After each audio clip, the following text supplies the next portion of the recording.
milionário voltou e reencontrou o coração que nunca esqueceu.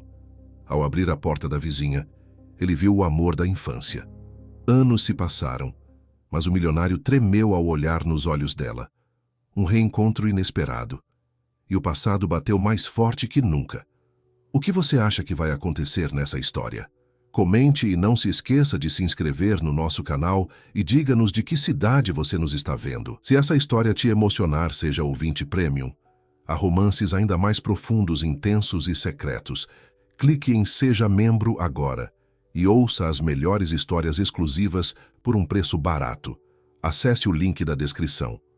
O jato particular pousou no pequeno aeroporto da cidade com um ronco que parecia destoar da tranquilidade daquelas montanhas mineiras. Breno Voss ajeitou o terno italiano de corte impecável, enquanto observava pela janela as serras que emolduravam sua cidade natal. 30 anos haviam se passado desde que saíra dali. Um menino cheio de sonhos e mágoas, agora retornando como um dos empresários mais bem-sucedidos do país. Lá fora, o ar limpo e fresco da Serra Mineira o recebeu como uma bofetada de lembranças. O motorista contratado já o aguardava com o carro, mas Breno hesitou antes de entrar no veículo. Suas mãos apertaram um envelope de papel envelhecido que carregava no bolso interno do paletó. A carta que o trouxera de volta, enviada por Dr. Hollins, o antigo advogado da família, informando sobre o falecimento de seu pai, Aaron Voss, e sobre um testamento que precisava de sua presença para ser executado. "Bem-vindo de volta, senhor", disse o motorista, um senhor de meia-idade com olhos curiosos que pareciam reconhecê-lo. "Sou Sidney. O Dr. Hollins me pediu para buscá-lo." Durante o trajeto pela estrada sinuosa que serpenteava entre as montanhas, Breno permaneceu em silêncio, observando como a paisagem era simultaneamente estranha e familiar. A pequena cidade turística, famosa por suas águas termais e casarões históricos, parecia congelada no tempo, mas com toques modernos que sinalizavam a passagem das décadas. "O senhor ficará no grande hotel?" perguntou Sidney, quebrando o silêncio. "Não", respondeu Breno seco. "Vou para a casa de meu pai." O motorista o fitou pelo retrovisor com uma expressão de surpresa. "A casa da Alameda das Hortênsias? Pensei que eu a venderia sem nem ao menos revisitá-la", completou Breno, com um meio sorriso amargo. "Talvez seja isso mesmo que aconteça, mas preciso ver o lugar uma última vez." O carro entrou por ruas de paralelepípedos, passando pelo centro histórico com suas lojas de artesanato, cafeterias e pequenos hotéis. Alguns turistas passeavam tranquilamente, aproveitando o clima ameno daquela tarde de outono. Nada ali parecia ter pressa, exceto Breno, que consultava o relógio de pulso a cada poucos minutos, como se o tempo ali corresse em uma velocidade diferente daquela a que estava habituado em São Paulo. Ao chegarem na Alameda das Hortênsias, uma rua arborizada na parte alta da cidade, com casarões antigos e jardins bem cuidados, Breno sentiu um nó se formar em sua garganta. Ali estava ela, a casa de sua infância, uma construção imponente em estilo colonial, com varandas amplas e um jardim que, apesar do aparente abandono recente, ainda guardava a dignidade dos tempos áureos da família Voss. "Quer que eu o espere, senhor?" perguntou Sidney, quando pararam em frente ao portão de ferro trabalhado. "Não será necessário", respondeu Breno, já saindo do carro. "Tenho muito o que resolver aqui." Sozinho diante do portão, Breno respirou fundo antes de encaixar a chave antiga na fechadura. O ranger do metal pareceu anunciar sua presença a fantasmas há muito adormecidos. Caminhou pela alameda de pedras até a porta principal, passando por roseiras abandonadas e uma fonte seca no centro do jardim. Ao abrir a porta da casa, o cheiro de madeira antiga e livros guardados invadiu suas narinas. Estava tudo como lembrava, apenas mais velho, mais triste. Os móveis cobertos por lençóis brancos pareciam espectros silenciosos.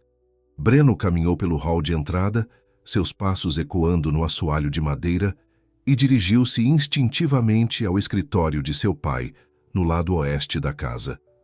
A porta do escritório estava trancada. Breno pegou o molho de chaves que Dr. Hollins lhe entregara e, após algumas tentativas, encontrou a que abria aquela porta. O escritório era exatamente como se lembrava. Estantes altas repletas de livros, a escrivaninha de madeira maciça junto à janela que dava para o jardim lateral, o retrato de sua mãe, Carolina, falecida quando ele tinha apenas 5 anos, e a poltrona de couro onde seu pai costumava sentar-se para fumar seu cachimbo enquanto lia. Foi até a escrivaninha e sentou-se na cadeira que fora de seu pai. Abriu o envelope que trazia consigo e releu a carta que o advogado lhe enviara, anexada a uma outra, esta selada com a caligrafia inconfundível de Aaron Voss e a inscrição: para Breno, após minha partida. Com dedos levemente trêmulos, abriu o envelope e desdobrou as folhas de papel fino. A letra firme de seu pai, mesmo em seus últimos dias, começava sem rodeios.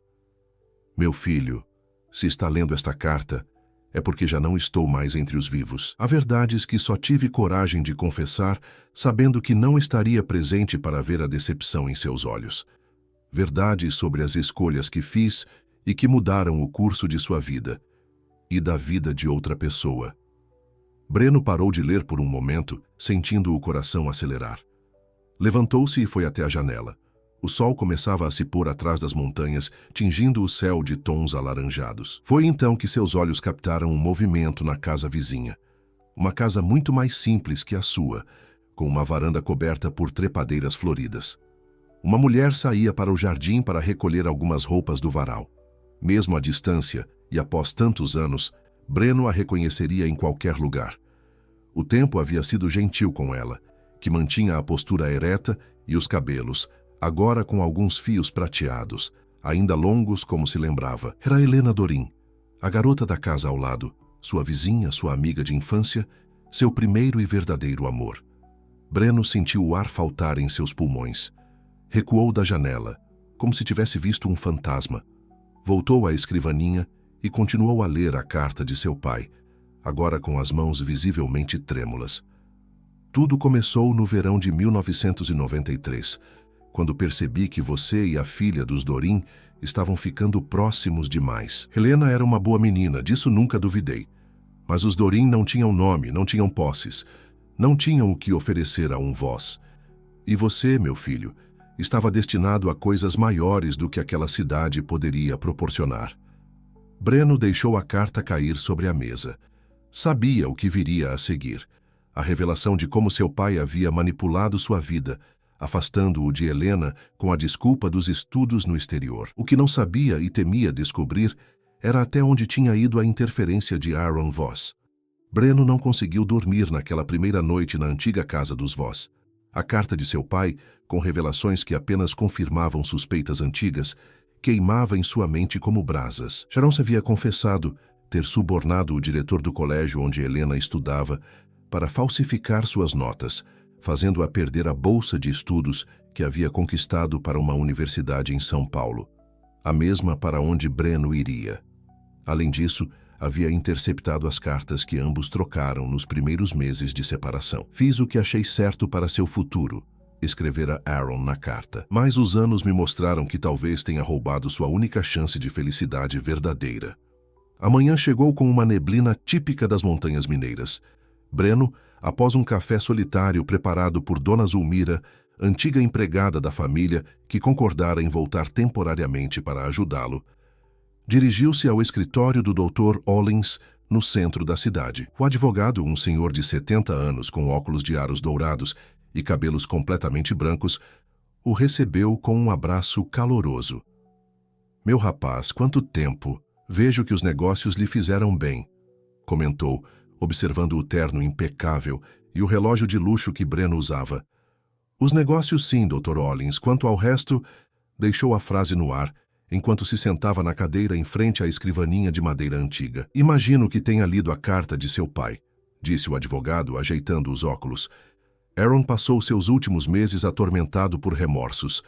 Pediu-me que garantisse que você a recebesse apenas após seu falecimento, mas que voltasse a Poços para resolver pessoalmente os assuntos pendentes." "Assuntos pendentes? Achei que fosse apenas a questão da herança e da casa." Dr. Ollins abriu uma pasta de couro surrada e retirou alguns documentos. "Seu pai modificou o testamento 3 vezes no último ano de vida. Na versão final, há uma condição bastante peculiar." O advogado pigarreou antes de continuar. A casa da Alameda das Hortênsias e uma parte considerável dos investimentos só serão seus após um período de 6 meses morando na propriedade. Caso contrário, tudo será doado à Santa Casa de Misericórdia. Breno levantou-se de um salto. Isso é absurdo. Tenho uma empresa para administrar em São Paulo. Compromissos internacionais, uma vida estabelecida. Não posso simplesmente desaparecer por 6 meses. Seu pai sabia disso, Breno.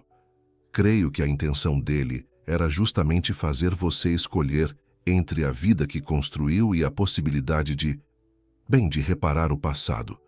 Breno passou a mão pelos cabelos grisalhos nas têmporas, tentando processar a situação. Há mais uma coisa, continuou o advogado. A casa vizinha dos Dorim, tecnicamente agora pertence a você também. Como assim? Breno franziu o senho confuso. Seu pai comprou a propriedade há 5 anos, quando os pais de Helena faleceram e a casa foi a leilão por dívidas, mas permitiu que Helena continuasse morando lá, pagando um aluguel simbólico. No testamento, ele deixa claro que a decisão sobre essa propriedade específica deve ser exclusivamente sua. Breno sentou-se novamente, atordoado. Seu pai havia comprado a casa de Helena e nunca mencionara isso nas raras ligações que trocavam ao longo dos anos. Que jogo era aquele? Saiu do escritório do advogado com mais perguntas do que respostas. Ao invés de voltar para a mansão dos Voss, seus pés o levaram instintivamente em direção à praça central da cidade. Ali estava o antigo coreto, onde ele e Helena costumavam se encontrar nas tardes de domingo. O local estava maltratado, com tábuas soltas e pintura descascada, mas ainda de pé. Uma relíquia de um tempo mais simples. Sentou-se em um dos bancos da praça, observando as pessoas que passavam. Poços de Caldas havia crescido, mas mantinha aquele ritmo característico do interior mineiro. Enquanto estava ali, perdido em pensamentos, não percebeu a aproximação de uma figura familiar. Pensei que jamais o veria novamente por estas bandas. Breno ergueu os olhos e seu coração quase parou. Helena estava ali, parada à sua frente, com uma sacola de compras nas mãos. De perto, podia ver as pequenas rugas nos cantos dos olhos e a dignidade que os anos haviam acrescentado ao seu rosto. Continuava bonita, de uma maneira mais madura e serena. Helena, foi tudo o que conseguiu dizer, levantando-se desajeitadamente. Soube da partida de seu pai. Meus sentimentos, ela disse, com uma formalidade que o feriu mais do que qualquer recriminação direta. Obrigado. Eu estou resolvendo os assuntos pendentes. Um silêncio constrangedor se estabeleceu entre eles. Havia tanto a dizer e, ao mesmo tempo, um abismo de 30 anos os separava. Fiquei sabendo que a casa de meus pais agora é sua. Ela comentou, finalmente, com um tom que misturava amargura e resignação. Acabo de descobrir isso também, respondeu Breno, sincero. Meu pai nunca me contou. Helena o observou por um momento, como se avaliasse a veracidade de suas palavras. O que pretende fazer? Vender? Transformar em pousada como fizeram com tantas casas antigas por aqui? Não tenho planos ainda. Na verdade, acabei de descobrir que preciso ficar na cidade por 6 meses, se quiser manter a herança de meu pai. Um lampejo de algo indefinível passou pelos olhos de Helena. Surpresa? Interesse? Breno não conseguia decifrar. 6 meses em Poços de Caldas devem parecer uma eternidade para alguém acostumado com o ritmo de São Paulo. Ela comentou com um leve sarcasmo. Talvez seja exatamente do que eu precise, respondeu ele, surpreendendo a si mesmo com a sinceridade daquela afirmação. Helena ajeitou a alça da bolsa no ombro, parecendo subitamente desconfortável. Bem, tenho que ir. Há um grupo de estudantes me esperando para a aula de pintura na Casa da Cultura. Você é professora de arte? Perguntou Breno, genuinamente interessado. Um pequeno sorriso surgiu nos lábios de Helena, o primeiro desde que se encontraram. Sim, dou aulas 3 vezes por semana. Nos outros dias trabalho no meu ateliê. Alguns turistas gostam de levar uma lembrança mais artística da cidade, além das águas termais e doces de leite. Breno assentiu, imaginando Helena em um ateliê, cercada por telas e pincéis, realizando o sonho que compartilhara com ele nas tardes que passavam juntos à beira do lago. Seria possível eu ver seu trabalho algum dia? Arriscou ele. Helena o encarou longamente antes de responder. Meu ateliê fica nos fundos da casa, a mesma casa onde cresci, onde meus pais viveram e que agora tecnicamente pertence a você. Havia uma ponta de desafio em sua voz. Passe lá quando quiser exercer seus direitos de proprietário. Com isso, ela se despediu com um aceno breve e seguiu seu caminho, deixando Breno com uma sensação de vazio e, ao mesmo tempo, um inexplicável lampejo de esperança. Naquela noite, Breno tentou se concentrar nos e-mails de trabalho e nas ligações com sua assistente em São Paulo, explicando a situação inusitada em que se encontrava. Cristina, sua noiva, não atendeu nenhuma de suas 3 tentativas de contato. Quando finalmente retornou à ligação, sua voz soava fria e distante. 6 meses, Breno. Estamos a 2 meses do casamento. Já confirmamos o buffet, o local. Os convites já foram enviados. Eu sei, respondeu ele, esfregando a testa. Mas se não cumprir essa condição, perco uma parte significativa do patrimônio que pretendo deixar para nossos filhos no futuro. O silêncio do outro lado da linha foi mais eloquente que qualquer resposta. Podemos adiar o casamento, sugeriu Breno, ou realizá-lo aqui mesmo de forma mais íntima. Em Poços de Caldas, você está brincando, não é? Meu pai convidou meio mundo empresarial para essa cerimônia. Seria um desastre social. A conversa terminou sem resolução, com Cristina desligando após dizer que precisava processar tudo aquilo. Breno ficou observando o telefone em suas mãos, perguntando-se quando sua vida tinha se tornado uma série de compromissos empresariais e sociais, e tão pouco sobre o que realmente importava. Uma semana se passou desde o reencontro na praça. Breno estabeleceu uma rotina estranha na mansão dos Voss, dividindo seu tempo entre videochamadas de trabalho, exploração da cidade que deixara para trás e longas horas contemplando a casa vizinha através da cerca viva que separava as propriedades. Algumas vezes vislumbrava Helena em seu jardim, cuidando de plantas ou estendendo roupas no varal, mas não tinha coragem de aproximar-se novamente. Foi Dona Zulmira quem finalmente quebrou aquele impasse. O senhor fica aí suspirando pelos cantos como um adolescente, comentou a senhora enquanto servia o café da manhã. Por que não vai logo falar com ela? Breno fitou a empregada com surpresa. Não é tão simples assim, Zulmira. E desde quando as coisas que valem a pena são simples? Respondeu a mulher com a sabedoria dos seus 70 anos. Além disso, o telhado da casa dela está com problemas. Vi quando passei por lá ontem. O senhor, como proprietário, tem a obrigação de verificar. Aquele era o pretexto que Breno precisava. Naquela mesma tarde, bateu à porta da casa vizinha, carregando uma pasta com documentos para disfarçar seu nervosismo. Helena atendeu vestindo um avental manchado de tinta, os cabelos presos displicentemente em um coque. Breno, disse ela sem esconder a surpresa. O que faz aqui? Soube que há problemas com o telhado, respondeu ele, sentindo-se imediatamente tolo. Como sou o proprietário legal, achei que deveria verificar. Helena ergueu uma sobrancelha, um gesto que ele lembrava bem de quando eram jovens e ela questionava suas ideias mais absurdas. Não sabia que magnatas do ramo imobiliário faziam vistorias pessoalmente, comentou ela, mas deu um passo para o lado. Entre. A casa era menor e mais simples que a mansão dos Voss, mas tinha uma atmosfera acolhedora que faltava à sua propriedade. Quadros coloridos decoravam as paredes, plantas ocupavam os cantos, e o cheiro de café recém-passado pairava no ar. Helena conduziu-o até a pequena sala de estar. O problema é no quarto dos fundos, que uso como ateliê, explicou ela. Quando chove forte, forma goteiras.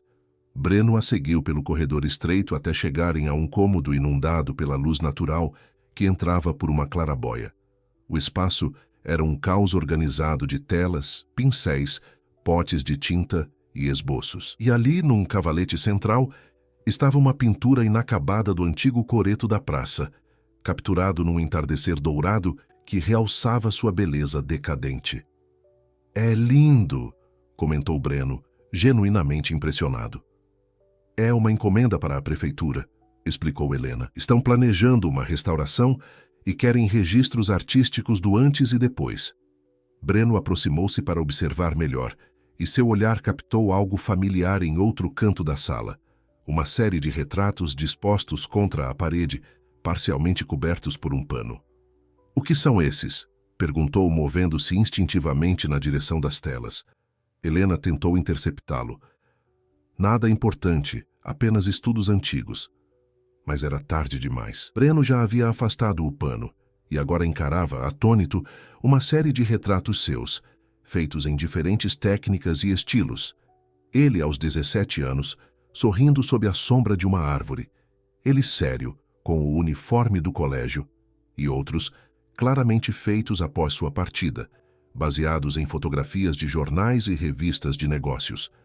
Breno em um evento empresarial. Breno recebendo um prêmio. Breno mais velho, com os primeiros sinais da idade. Você me pintou todos esses anos, murmurou ele, a voz embargada. Helena cruzou os braços defensivamente. Foi apenas um exercício técnico. Rostos familiares são mais fáceis de capturar. Não minta para mim, Helena. Não depois de tanto tempo. Seus olhares se encontraram, carregados de décadas de sentimentos não ditos. Helena foi a primeira a desviar. Você partiu sem se despedir, disse ela finalmente.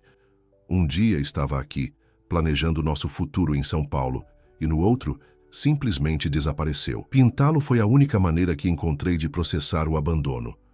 Eu não abandonei você, protestou Breno. Escrevi dezenas de cartas que nunca foram respondidas. Liguei para sua casa inúmeras vezes, mas seus pais diziam que você não queria falar comigo. Helena o fitou, confusa. Do que está falando? Fui eu quem escreveu dezenas de cartas sem resposta. Eu ia até o correio pessoalmente postá-las para garantir. Uma compreensão dolorosa caiu sobre ambos. Heron Voss havia confessado na carta ter interceptado a correspondência de Breno, mas não mencionara o quão longe tinha ido em sua interferência. Meu pai, disse Breno com amargura. Ele confessou na carta que interceptou minhas correspondências, mas pelo visto também bloqueou as suas de alguma forma. E você acreditou que eu simplesmente o teria esquecido? Sem uma explicação, sem uma palavra? A mágoa na voz de Helena era palpável. Era jovem e inseguro. Quando não recebi respostas, presumi que você havia seguido em frente, que talvez meu pai estivesse certo quando dizia que nosso relacionamento era apenas uma paixão adolescente sem futuro. Helena balançou a cabeça, como se não pudesse acreditar no que ouvia. Jovem e inseguro? E nos anos seguintes, nos 10, 20 anos seguintes, nunca passou pela sua cabeça voltar aqui e verificar pessoalmente.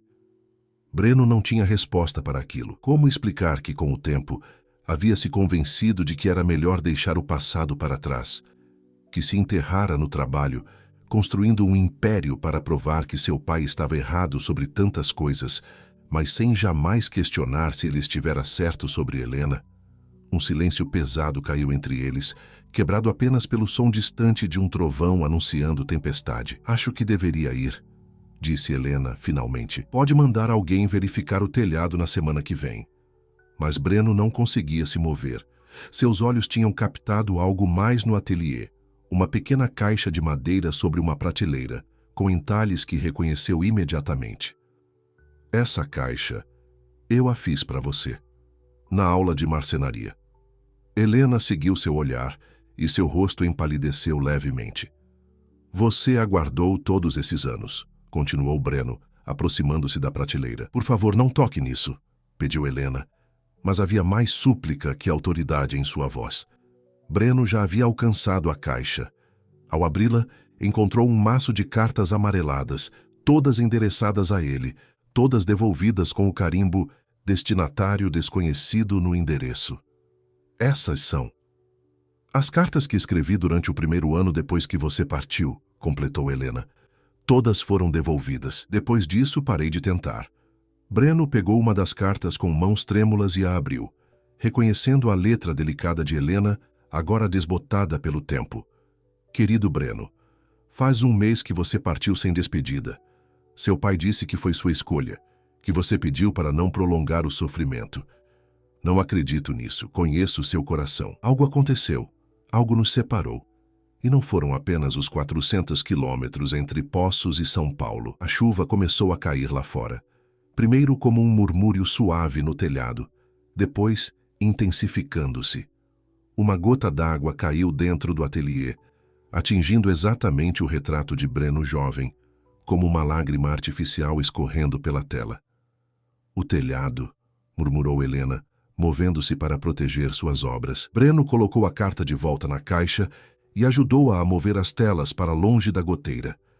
Seus dedos se tocaram brevemente durante o processo, enviando uma corrente elétrica por seu corpo que nada tinha a ver com a tempestade lá fora. "Deixe-me ajudar", disse ele após reorganizarem o ateliê. "Não apenas com o telhado, com tudo.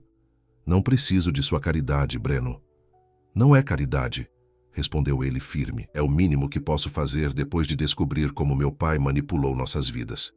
Helena o estudou por um longo momento, a chuva fornecendo uma trilha sonora dramática para aquele reencontro de almas. "E depois, quando os 6 meses acabarem e você voltar para sua vida em São Paulo, para sua noiva e seus negócios?" Breno sentiu o impacto daquelas palavras. Claro que Helena sabia sobre Cristina. Numa cidade pequena como Poços de Caldas, notícias sobre o filho pródigo dos Voss e seu iminente casamento com a herdeira dos Pacheco certamente circulavam. "Não sei o que acontecerá depois", admitiu ele, com uma honestidade que não oferecia a ninguém havia anos. "Só sei que não posso simplesmente ignorar o que descobri hoje, o que tivemos, o que poderíamos ter tido." "O que tivemos está no passado", interrompeu Helena, sua voz mais suave agora. "E o que poderíamos ter tido é apenas uma fantasia." "Então por que me pintou todos esses anos?" perguntou Breno, aproximando-se dela. "Por que guardou as cartas? Por que ainda está aqui, nesta casa, ao lado da minha?" A resposta de Helena foi interrompida pelo som agudo de um telefone celular. Era o de Breno, com o toque personalizado que havia definido para Cristina. O momento de intimidade quebrou-se como cristal, atingido por uma pedra. A tempestade que caíra sobre Poços de Caldas na tarde anterior havia deixado a cidade com aquele cheiro característico de terra molhada. Breno despertou cedo, após uma noite de sono agitado, repleto de sonhos, em que cartas se perdiam em labirintos e retratos ganhavam vida. A ligação de Cristina interrompera o momento de revelação no ateliê de Helena, e ele retornara para casa com mais perguntas que respostas. "Bom dia, seu Breno", cumprimentou Dona Zulmira, servindo uma xícara de café forte. "O senhor não parece ter dormido bem." "Tenho muito em que pensar, Zulmira", respondeu ele, observando pela janela da cozinha o jardim que separava as duas casas. De onde estava, conseguia ver o varal da casa de Helena, com algumas peças de roupa balançando na brisa matinal. "Pensamentos são como visitas", filosofou a empregada, colocando pães de queijo recém-assados na mesa. "Alguns precisamos convidar para ficar, outros devemos mostrar a porta o quanto antes." Breno sorriu com a sabedoria simples daquela mulher que praticamente o vira crescer. Após o café, dirigiu-se ao escritório que improvisara na biblioteca da mansão. Precisava responder e-mails urgentes da empresa e, principalmente, lidar com a situação delicada com Cristina. Sua noiva enviara uma mensagem longa durante a madrugada, oscilando entre compreensão e ultimatos. "Entendo sua situação, querido, mas não posso colocar minha vida em espera por 6 meses. Papai sugeriu que mantenhamos a data do casamento e que você viaje regularmente entre Poços e São Paulo para cumprir a condição do testamento. Afinal, seu pai não especificou que você precisaria estar lá ininterruptamente, certo?" Era uma saída conveniente, mas algo dentro de Breno resistia. Enviou uma resposta evasiva, prometendo pensar no assunto e ligar mais tarde. Às 10 da manhã recebeu a visita do Dr. Olins, que trazia novidades sobre o testamento. "Encontrei estes documentos no cofre do seu pai", explicou o advogado, entregando uma pasta amarelada. "São os registros da compra da casa dos Dorim e algo mais que acho que vai lhe interessar." Breno abriu a pasta e encontrou recibos de depósitos mensais em nome de Helena Dorim, datados dos últimos 5 anos. "Seu pai pagava uma espécie de pensão a ela?" perguntou confuso. "Não exatamente", respondeu o advogado ajustando os óculos. Aaron financiava seu trabalho artístico. Eram bolsas para que ela pudesse se dedicar exclusivamente à pintura, sem precisar se preocupar com o sustento. Meu pai? Financiando arte? Breno não conseguia esconder o espanto. Aaron Voss sempre fora pragmático ao extremo, considerando arte um passatempo de quem não tinha ambição real. As pessoas mudam, meu rapaz. Seus últimos anos foram de muita reflexão. O advogado fez uma pausa. Helena não sabe que o dinheiro vinha dele. Aaron criou uma fundação cultural fictícia para fazer os pagamentos. Breno sentiu uma onda de irritação. Mesmo em seus gestos aparentemente generosos, seu pai continuava manipulando vidas nos bastidores. Há mais uma coisa, continuou Dr. Hollins. Seu pai deixou um envelope lacrado para Helena, que devo entregar pessoalmente. Gostaria de me acompanhar? A ideia de estar presente quando Helena recebesse qualquer que fosse a mensagem póstuma de seu pai o deixava desconfortável, mas ao mesmo tempo sentia-se responsável. Vou com o senhor, decidiu. Encontraram Helena em seu ateliê trabalhando na pintura do coreto. Ela pareceu surpresa ao ver Breno novamente, mas cumprimentou educadamente o advogado, que explicou o motivo da visita. Aaron Voss deixou isso para você, disse Dr. Hollins, entregando o envelope. Helena o recebeu com hesitação visível, olhando brevemente para Breno, como se buscasse alguma explicação em seus olhos. Não sei o que contém, adiantou-se ele.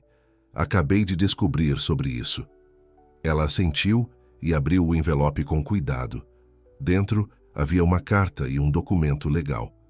Helena leu em silêncio, seu rosto passando da surpresa à incredulidade. Isso não pode ser verdade, murmurou finalmente.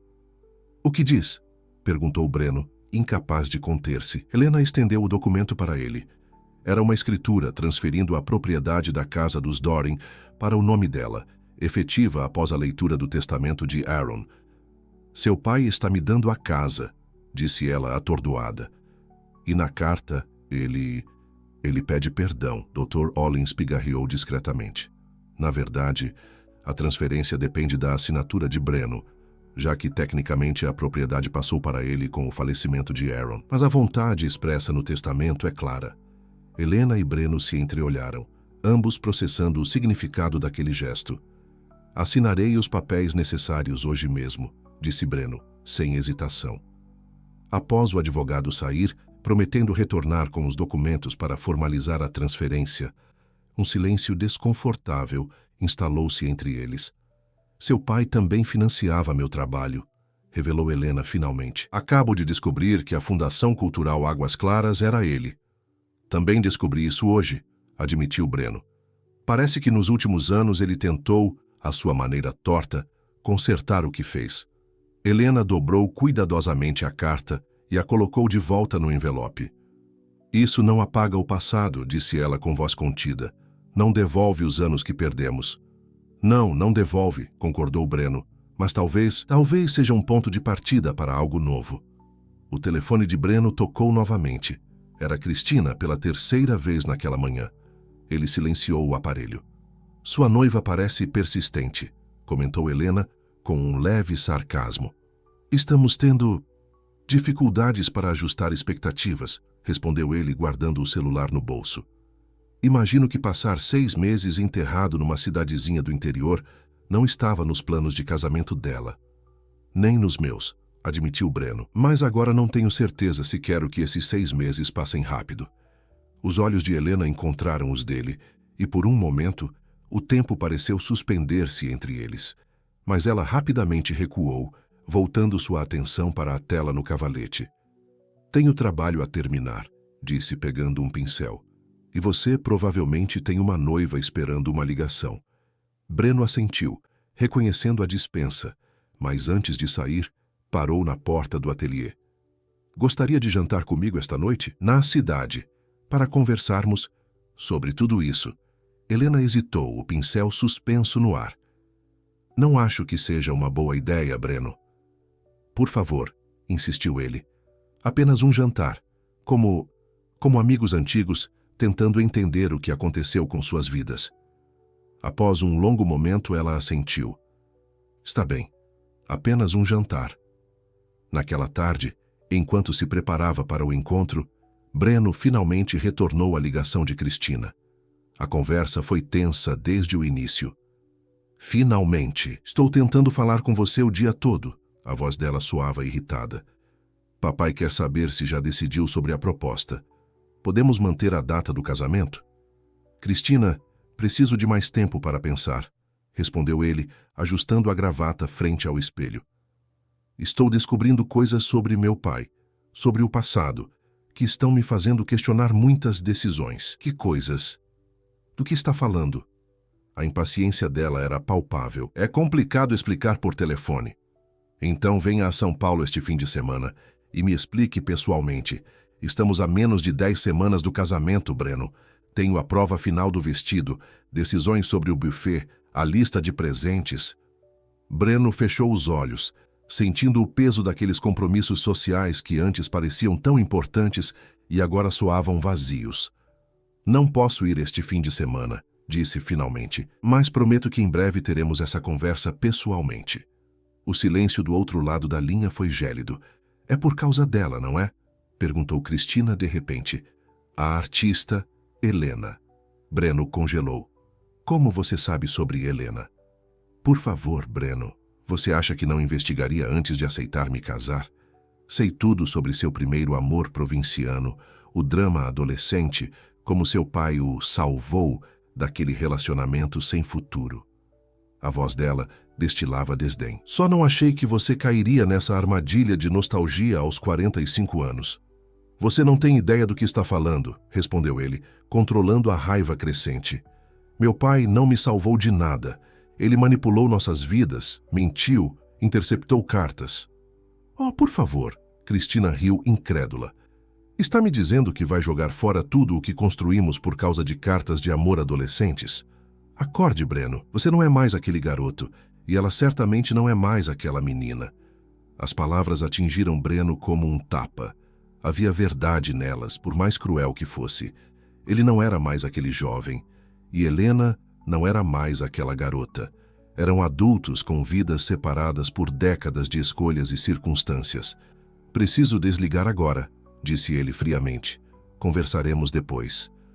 Encerrou a chamada antes que Cristina pudesse protestar e ficou olhando para o próprio reflexo no espelho. Quem era aquele homem de cabelos grisalhos nas têmporas, rugas de expressão marcando o rosto outrora jovem?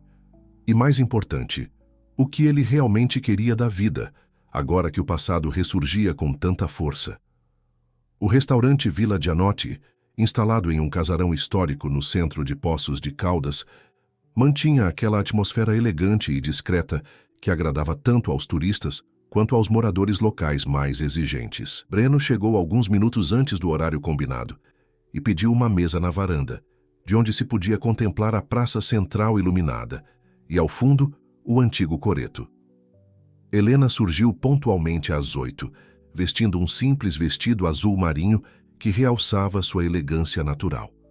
Não usava joias além de brincos discretos e seu cabelo estava solto, emoldurando o rosto com ondas suaves. Breno levantou-se para recebê-la, sentindo um frio no estômago que não experimentava desde a adolescência. Você está linda, disse ele, puxando a cadeira para que ela se sentasse. Obrigada, respondeu Helena, com um sorriso contido. Não costumo sair muito à noite. Precisei desenterrar este vestido do fundo do armário. O jantar começou com uma conversa educada e cautelosa sobre mudanças na cidade, pessoas conhecidas, o clima das montanhas. Aos poucos, com a ajuda de um bom vinho mineiro, a tensão inicial foi cedendo lugar a uma familiaridade que parecia adormecida, mas nunca completamente extinta. Então você nunca se casou? Perguntou Breno após o garçom servir a sobremesa, um doce de leite com queijo tradicional da região. Helena mexeu na taça de vinho antes de responder. Quase uma vez. Joaquim Silveira, conhece? Filho do antigo farmacêutico, voltou formado em agronomia e comprou aquelas terras perto da represa. Breno sentiu uma pontada inesperada de ciúme.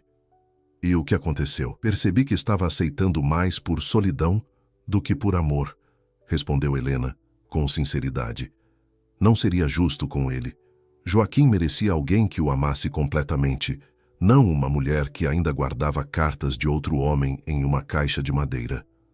O coração de Breno acelerou com aquela confissão indireta. Continuamos amigos, prosseguiu ela. Ele eventualmente se casou com uma professora de Caldas, tem 2 filhos. Às vezes nos encontramos no café da praça nas manhãs de domingo. E você? Nunca mais. Quis tentar? Helena olhou para o coreto iluminado à distância antes de responder. Digamos que aprendi a amar outras coisas. Minha arte, meus alunos, a liberdade de ser exatamente quem sou sem concessões. Ela fez uma pausa. E você, pelo que ouvi, está prestes a se casar. Breno suspirou, girando o copo de uísque entre os dedos. Cristina e eu nos conhecemos há 3 anos, em um evento beneficente.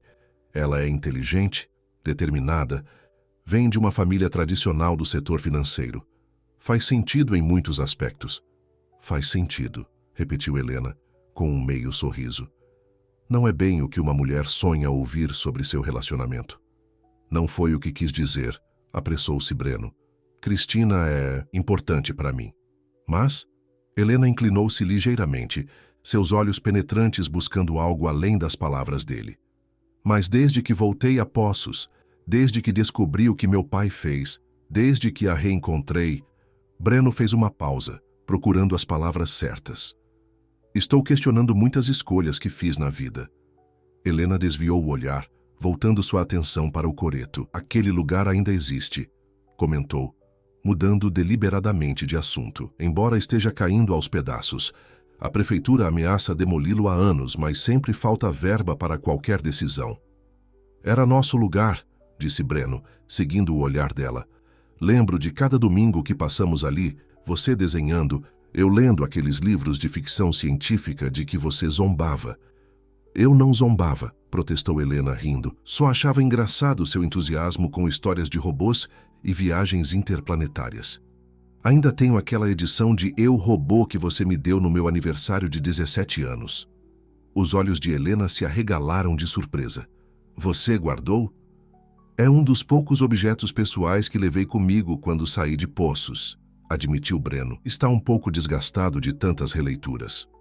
Um silêncio confortável se estabeleceu entre eles, preenchido apenas pelos sons distantes da cidade noturna e pela música suave que vinha do interior do restaurante.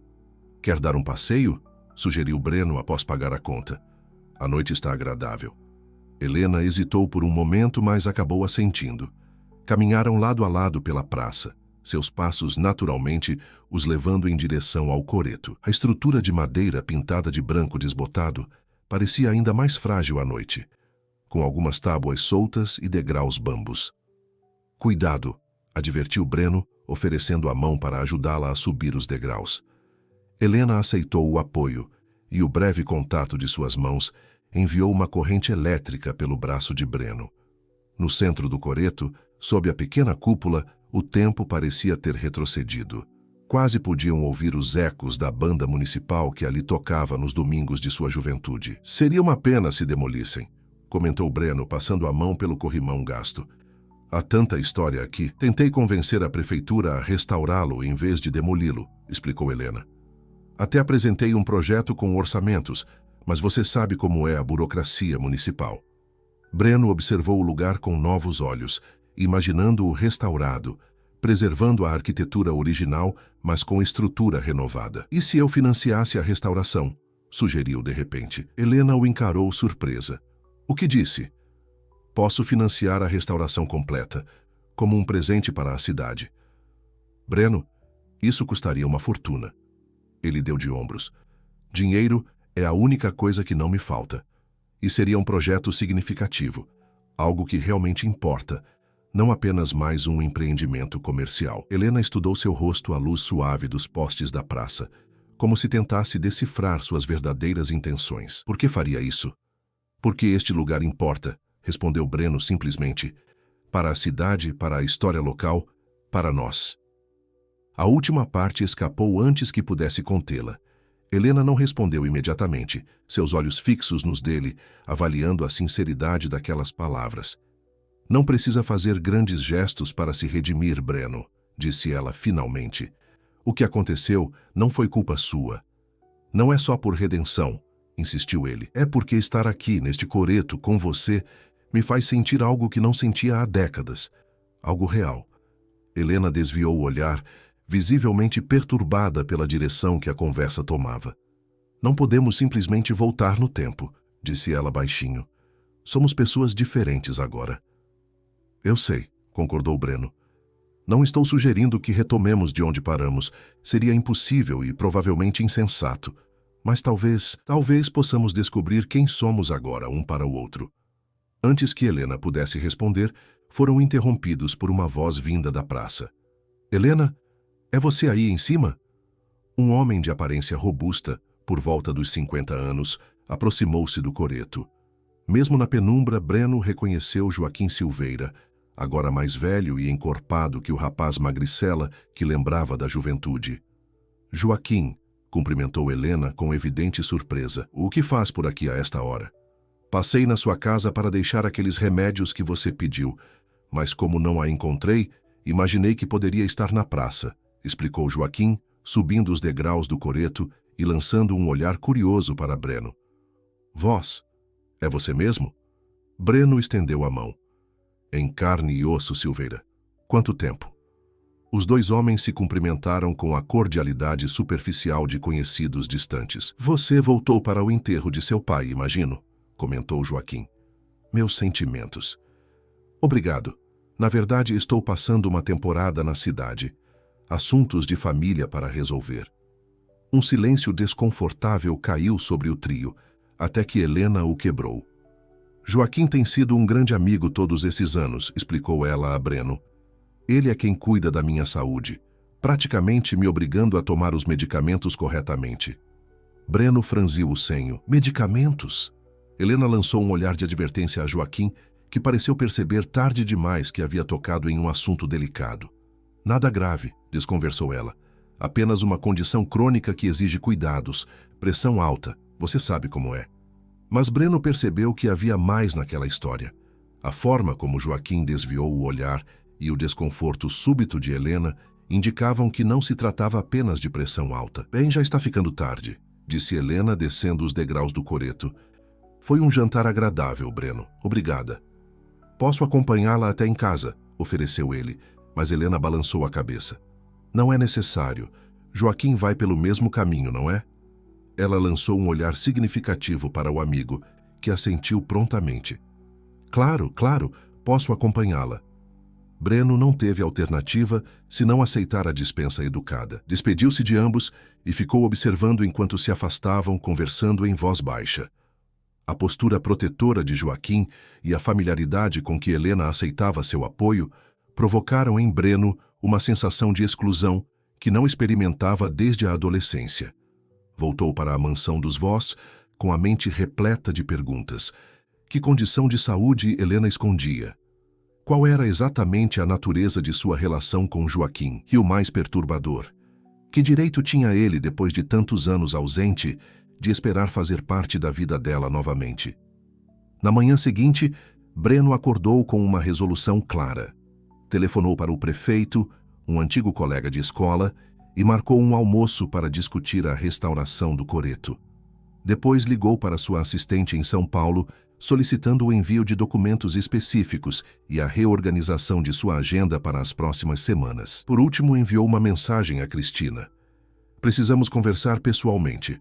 Posso recebê-la em Poços no próximo final de semana? Enquanto aguardava as respostas, Breno caminhou até o jardim que separava as duas propriedades. Do outro lado da cerca viva, Helena regava suas plantas, o sol da manhã iluminando seus cabelos, onde os fios prateados se misturavam aos castanhos. Por um momento, ficou apenas observando-a, memorizando cada detalhe daquela cena simples e bela. A notícia de que Breno Voss financiaria a restauração completa do coreto histórico espalhou-se rapidamente por Poços de Caldas, causando burburinho em todos os círculos sociais da cidade. Alguns viam o gesto como uma tentativa do empresário de reconectar-se com suas raízes, outros como uma estratégia para valorizar propriedades na região central. Mas poucos conheciam a verdadeira motivação por trás daquela decisão. Helena soube por Dona Jurema, a fofoqueira oficial da feira de artesanato, onde vendia algumas de suas obras aos domingos. Dizem que vai ficar uma beleza, igual na época dos seus pais, comentou a senhora, arrumando suas toalhas de crochê na barraca vizinha. O moço Voss está botando a mão no bolso sem economia. Contratou até um arquiteto especializado em patrimônio histórico, vindo de Ouro Preto. Helena limitou-se a sorrir discretamente, continuando a organizar suas pequenas telas e aquarelas. Não havia falado com Breno desde a noite do jantar, 3 dias atrás. Mas a verdade é que pensava nele constantemente, dividida entre a razão que lhe dizia para manter distância e o coração que insistia em acelerar cada vez que o avistava. Bom dia. A voz grave e familiar a sobressaltou. Breno estava ali, parado diante de sua barraca vestindo roupas casuais, calça jeans e camisa de algodão, que o deixavam com aparência mais jovial e relaxada. Bom dia, respondeu ela, notando os olhares curiosos dos feirantes ao redor. Veio fazer compras na feira? Na verdade, vim ver você, admitiu ele sem rodeios, e talvez comprar uma dessas. Apontou para uma pequena aquarela do Parque José Afonso Junqueira, com suas fontes luminosas. O mecenas das artes locais precisa mesmo de mais uma tela? Brincou Helena, tentando disfarçar o nervosismo com ironia. Breno sorriu, pegando delicadamente a pequena obra. Esta não é para minha coleção. É para o escritório do prefeito. Uma gentileza para selar nossa parceria no projeto do Coreto. Então é verdade? Vai mesmo financiar a restauração? O contrato foi assinado ontem, confirmou ele. As obras começam na semana que vem e devem durar cerca de 3 meses. Helena não conseguiu esconder a emoção. Aquele coreto representava tantas memórias, tantos momentos significativos de sua juventude. Obrigada, disse ela baixinho. Significa muito para a cidade e para mim. Breno pagou pela aquarela e, em seguida, fez um convite inesperado. Gostaria de ver os planos da restauração? O arquiteto deixou as plantas e desenhos lá em casa. Poderia passar lá depois da feira? Helena hesitou. Entrar na mansão dos Voss, aquele território que por tantos anos representou a barreira que a separava de Breno, parecia um passo demasiado simbólico. Não sei se é uma boa ideia, começou ela, mas foi interrompida por Dona Jurema, que não fazia questão nenhuma de disfarçar que ouvia a conversa. Vai sim, menina. Precisa ver esses planos e dar sua opinião de artista. Ninguém conhece aquele coreto melhor que você, que pinta ele há anos. Breno sorriu, agradecido pela interferência da senhora. Exatamente. Sua opinião seria muito valiosa. Apenas como consultora artística, claro. Diante da insistência e dos olhares expectantes ao redor, Helena acabou cedendo. Está bem. Passo lá por volta das 5 quando terminar aqui. A tarde daquele domingo se arrastou para Helena, que oscilava entre a ansiedade e a tentativa de convencer-se de que aquela visita era apenas profissional. Às 5 em ponto, após trocar o vestido simples que usava na feira por uma saia longa e uma blusa fresca, dirigiu-se à mansão vizinha. Breno a recebeu pessoalmente, conduzindo-a até a biblioteca que fora transformada em um espaço de trabalho. Sobre uma grande mesa de madeira, plantas arquitetônicas e desenhos detalhados mostravam o projeto de restauração do coreto. É impressionante, comentou Helena, estudando os detalhes. Vocês estão mantendo todos os elementos originais, mas reforçando a estrutura. Era exatamente essa a intenção, confirmou Breno. Preservar a essência, mas garantir que dure por muitas décadas mais. Enquanto discutiam aspectos específicos do projeto, Breno serviu chá gelado em copos de cristal. A conversa fluía naturalmente, como se os anos de separação não tivessem existido. Foi apenas quando começaram a examinar as amostras de cores para a pintura externa que Helena notou a hora. Já está escurecendo, comentou surpresa. Perdi a noção do tempo. Acontece comigo também, disse Breno com um sorriso, especialmente quando estou em boa companhia. O comentário, embora simples, carregava um peso que não passou despercebido por Helena. Ela começou a recolher sua bolsa, sinalizando que era hora de partir. Antes de ir, disse Breno, há algo que gostaria de lhe perguntar. Helena sentiu um aperto no peito, antecipando a pergunta. É sobre sua saúde. Joaquim mencionou medicamentos, e percebi como você mudou de assunto rapidamente. Ela suspirou, pousando a bolsa novamente. Não é nada dramático, Breno. Tenho uma condição autoimune que foi diagnosticada há alguns anos. Está sob controle com medicação, mas exige cuidados constantes. Por que não me contou durante o jantar? Porque não é algo que compartilho casualmente, respondeu ela defensivamente. E, francamente, não queria sua pena. Pena? Helena, eu jamais... Não? Interrompeu ela. O herdeiro bem-sucedido retorna à cidade pequena e encontra seu antigo amor vivendo modestamente, com problemas de saúde. Parece o enredo perfeito para um gesto de caridade heróica, não acha? Breno recuou como se tivesse levado um tapa. É isso que pensa de mim? Que estou aqui por algum tipo de complexo de Salvador? Não sei por que está aqui, Breno, admitiu Helena. E isso me assusta. Porque em alguns meses você voltará para a sua vida em São Paulo, para seu casamento, para seus negócios. E eu ficarei aqui, exatamente onde estive nos últimos 30 anos. Um silêncio pesado caiu sobre eles, quebrado apenas pelo som distante do relógio de pêndulo no hall de entrada. Breno aproximou-se cautelosamente e sentou-se ao lado dela no sofá da biblioteca. Cristina vem a Poços no próximo fim de semana, disse ele por fim. Pedi que viesse porque precisamos conversar pessoalmente, sobre nós, sobre o futuro. Helena sentiu um nó na garganta. Vai adiar o casamento por causa da condição do testamento? Não, respondeu Breno, segurando o olhar dela. Vou cancelar o casamento porque percebo agora que nunca a amei como deveria. Como poderia se parte de mim nunca deixou este lugar? Nunca deixou você? As palavras pairaram no ar entre eles, carregadas de décadas de sentimentos não ditos. Helena levantou-se abruptamente. Não faça isso, pediu com voz trêmula. Não tome decisões drásticas baseadas em nostalgia e sentimentos do passado. Não é nostalgia, Helena. É clareza. Voltar aqui, descobrir a verdade, reencontrar você, foi como acordar de um longo torpor. Breno, por favor, ela balançou a cabeça, recuando em direção à porta. Você tem uma vida estabelecida, compromissos. Não jogue tudo para o alto por causa disso. E se essa vida estabelecida for um erro? E se todos esses anos eu estiver apenas seguindo um caminho que meu pai traçou para mim, mesmo depois de sua interferência direta ter terminado? Helena não tinha resposta para aquilo. Parte dela queria acreditar nas palavras dele, mas outra parte, forjada por anos de decepção e autopreservação, erguia barreiras protetoras. Preciso ir, disse ela finalmente. Obrigada por mostrar os planos do coreto. Breno assentiu, respeitando seu espaço, mas antes que ela alcançasse a porta, fez um último comentário.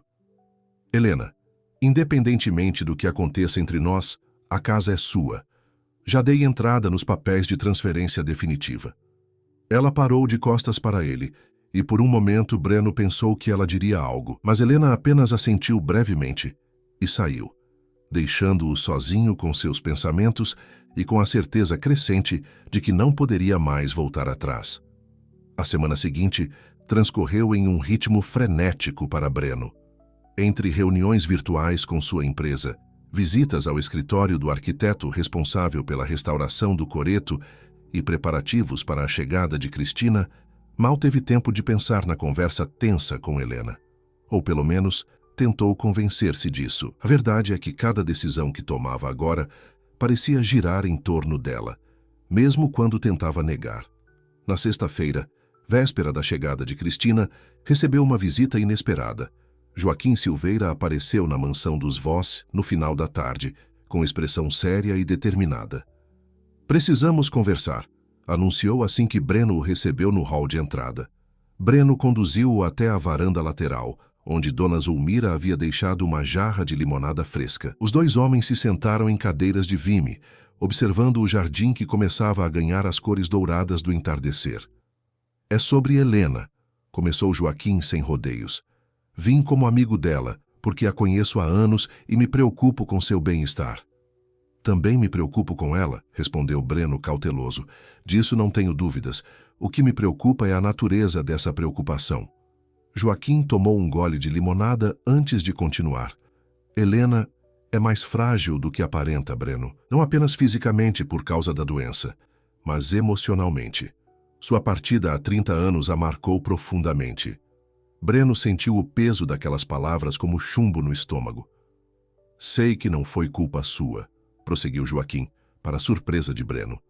Helena me contou sobre a carta de seu pai, as manipulações, as cartas interceptadas, uma história triste e injusta para vocês dois. Então, por que está aqui? Para me alertar a não magoá-la novamente?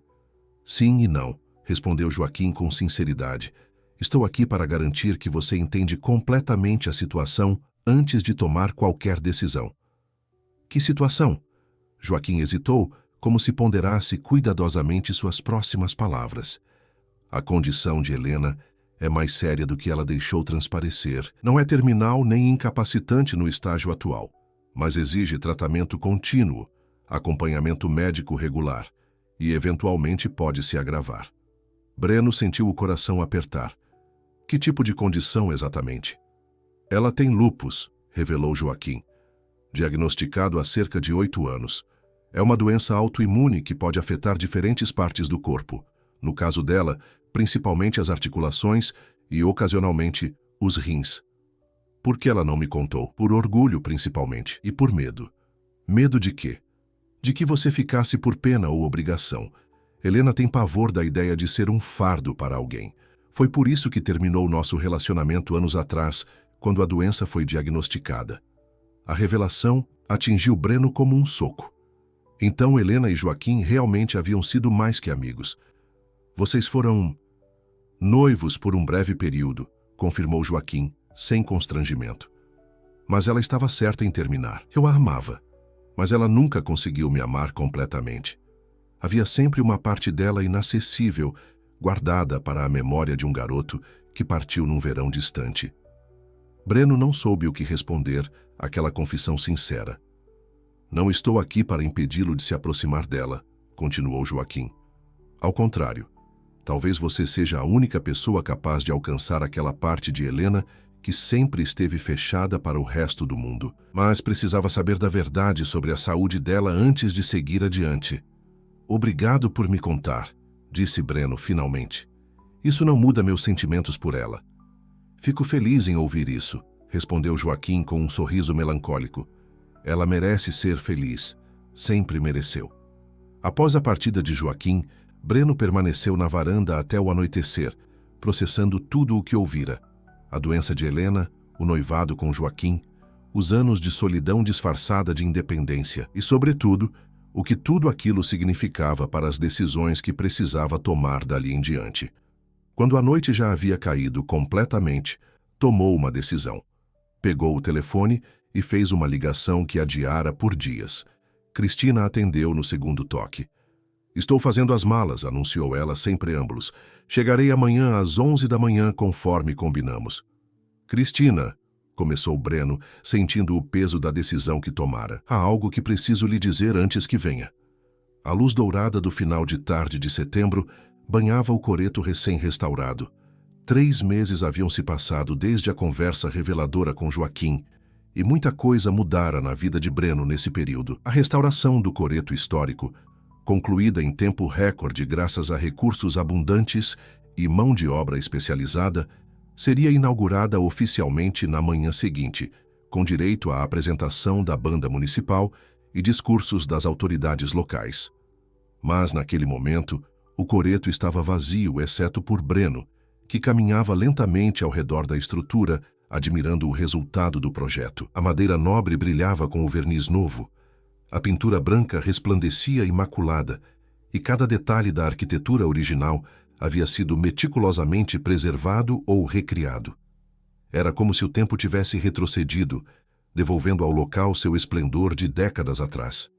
Subiu os degraus, agora firmes e seguros, e parou no centro da plataforma circular. Dali, tinha uma visão privilegiada da praça e das ruas adjacentes. Poços de Caldas preparava-se para o anoitecer, com as primeiras luzes dos postes antigos começando a se acender e os comerciantes abaixando suas portas após mais um dia de trabalho. Breno consultou o relógio. Faltavam 10 minutos para as 6. Ela viria? O convite que enviara na manhã anterior fora formal e respeitoso, pedindo a presença de Helena para uma visita privada ao coreto restaurado, antes da inauguração oficial. Ninguém merece ver o resultado antes de você, escrevera no cartão que acompanhava um ramo de camélias, as flores preferidas dela. Os últimos meses não haviam sido fáceis. A conversa telefônica com Cristina, na noite anterior à sua planejada visita a Poços de Caldas, fora dolorosa, mas necessária. Breno revelara com sinceridade seus sentimentos conflitantes e a certeza crescente de que não poderia seguir com o casamento. Cristina, após a surpresa e raiva iniciais, demonstrara uma dignidade que ele não esperava. De certa forma, sempre soube que havia algo inacabado em você, dissera ela, após um longo silêncio. Algo que nem meu amor, nem seu sucesso profissional conseguiram preencher completamente. O noivado fora rompido oficialmente na semana seguinte, gerando o burburinho esperado nos círculos sociais e financeiros de São Paulo. A manchete discreta no caderno de economia: empresário Breno Voss e herdeira Cristina Pacheco cancelam casamento de comum acordo, fora a única concessão que fizeram à curiosidade pública. Reorganizar sua vida profissional foi o próximo desafio. Breno iniciou um processo de transição na empresa, promovendo seu diretor de operações a presidente executivo e assumindo uma posição no conselho que lhe permitiria maior flexibilidade geográfica. Vendeu seu apartamento de cobertura em São Paulo e comprou uma casa menor, porém confortável, nos arredores de Poços de Caldas, próxima ao lago. A mansão dos Voss, após muita reflexão, seria transformada em um centro cultural para a cidade, com galerias de arte, biblioteca pública e espaços para oficinas artísticas. O projeto ainda estava em fase de desenvolvimento, com arquitetos e curadores trabalhando nos detalhes. Quanto a Helena, a situação era mais complexa. Após a visita de Joaquim e a revelação sobre sua condição de saúde, Breno respeitara seu pedido de espaço. Mantiveram contato esporádico, principalmente relacionado aos avanços na restauração do coreto, mas sempre em encontros breves e públicos, como se ambos temessem a intimidade que poderia surgir em conversas mais prolongadas. Breno sabia que ela acompanhara, à distância, as mudanças que ele implementava em sua vida. A pequena cidade não permitia segredos, e Dona Zulmira, que agora dividia seu tempo entre a mansão e a casa de Helena, certamente mantinha a artista informada sobre cada desenvolvimento. Um movimento na entrada da praça chamou sua atenção. Helena caminhava em direção ao coreto, usando um vestido simples de algodão azul claro e carregando uma pequena bolsa de couro. Mesmo à distância, Breno podia ver que ela estava nervosa, pelo modo como ajeitava repetidamente os cabelos atrás da orelha, um gesto que conhecia bem desde a adolescência. Desceu os degraus para recebê-la, sentindo o coração acelerar, como se fosse novamente aquele rapaz de 17 anos. "Você veio", disse quando ela se aproximou. "O coreto sempre foi importante para mim", respondeu Helena com um pequeno sorriso. Não poderia perder a oportunidade de vê-lo restaurado antes de todos. Breno ofereceu a mão para ajudá-la a subir os degraus, e ela aceitou após uma breve hesitação. No centro do coreto, Helena girou lentamente, absorvendo cada detalhe da restauração. "É perfeito", murmurou emocionada. "Exatamente como me lembrava, mas melhor, de alguma forma. Mantivemos a essência, mas reforçamos a estrutura", explicou Breno, repetindo as palavras que usara meses antes, quando lhe mostrara os planos pela primeira vez. "Para que dure muitas décadas mais", Helena assentiu, passando os dedos pelo corrimão polido.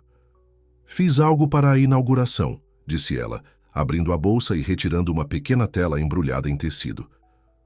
Uma pintura do coreto antes e depois da restauração, dividida em 2 painéis. Pensei que poderia ser colocada em algum lugar da praça, com uma placa explicativa sobre a história do local. Breno recebeu a obra com cuidado, desembrulhando-a lentamente. Era um trabalho primoroso, captando não apenas os detalhes físicos da estrutura, mas também a atmosfera emocional do lugar, um antes melancólico e nostálgico, um depois vibrante e cheio de esperança.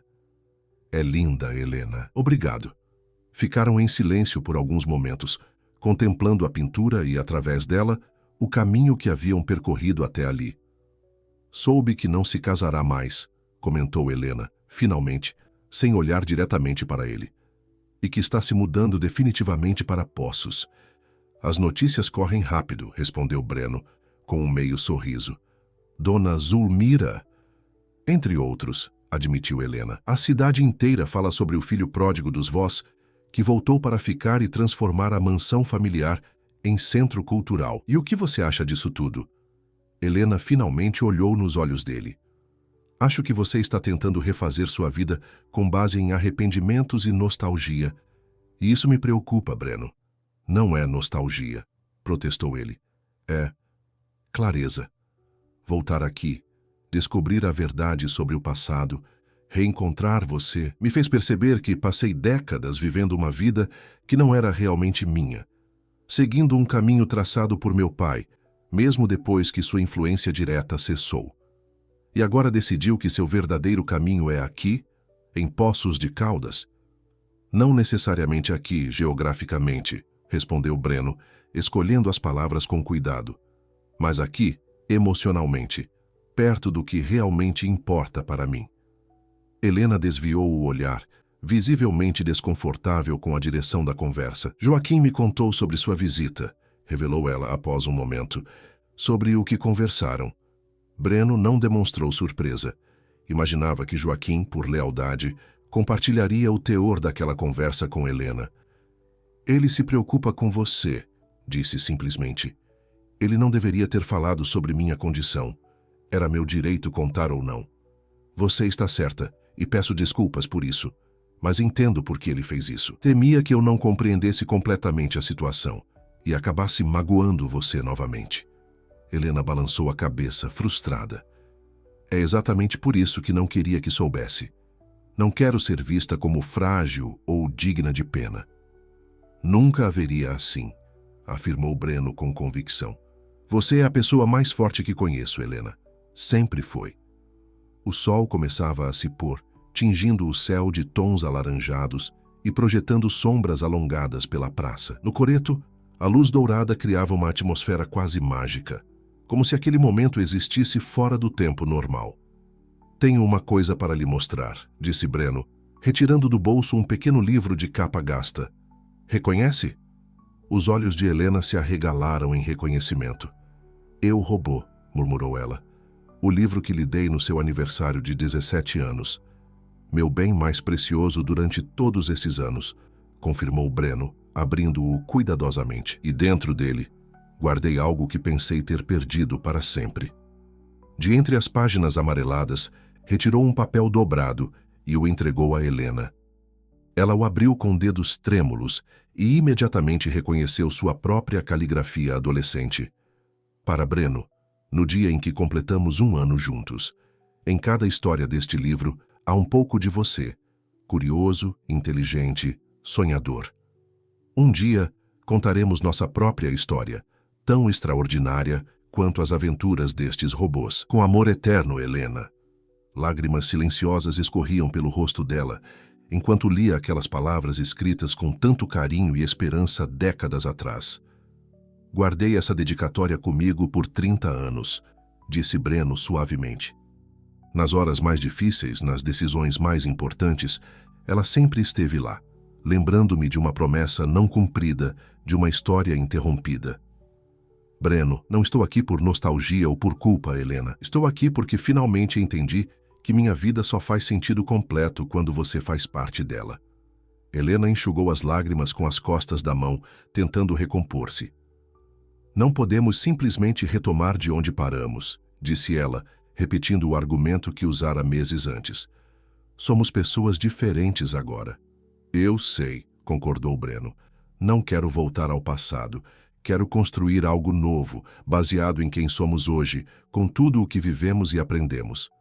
E minha doença? Já pensou no que significa se envolver com alguém com uma condição crônica?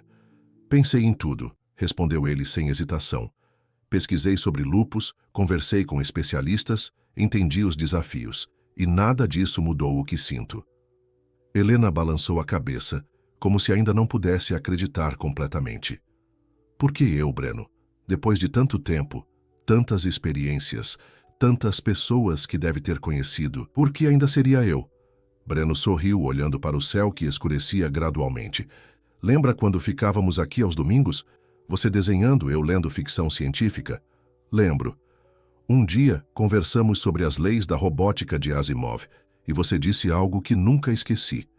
Disse que o coração humano também tem suas leis imutáveis, programadas não por criadores, mas pela própria experiência, e que a primeira lei do seu coração seria sempre me proteger, mesmo que isso significasse se machucar no processo.